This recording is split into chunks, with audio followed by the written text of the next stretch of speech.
స్వామియే శరణమయ్యప్ప. వింటర్లో ఎక్కడికి వెళ్ళొద్దంటే మేమైతే తిరుపతికి వెళ్ళాము. చూడండి, అది కూడా మెట్ల దారిలో. ఇక్కడ చాలా జింకలు ఉన్నాయి. మా డాడీ ఇంకా మామ స్వామిమాల వేసుకొని కుటీరంలో డిఫరెంట్ డెకరేషన్స్ చేశారు. చాలా డెకరేషన్స్ ఉన్నాయి, చాలా బాగున్నాయి కదా ఇవన్నీ. మేమైతే 3 hours లోపు మెట్లు ఎక్కేసాము. చాలా బాగున్నాయి. ఇది ఫస్ట్ గోపురం ఫోటో, ఇంకా వీడియో క్లిప్. ఇదేమో లాస్ట్ మెట్టు. చాలా బాగా డిజైన్ చేశారు కదా.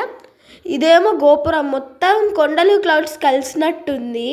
చాలా బాగుంది కదా తిరుమల. చూడండి, ఇక్కడైతే నేను మా డాడీ దగ్గరలో దిగాము. చూడండి, గోవిందా గోవిందా. మా డాడీ వాళ్ళు పడి పూజ కూడా చేశారు రాత్రి. Like, share and subscribe.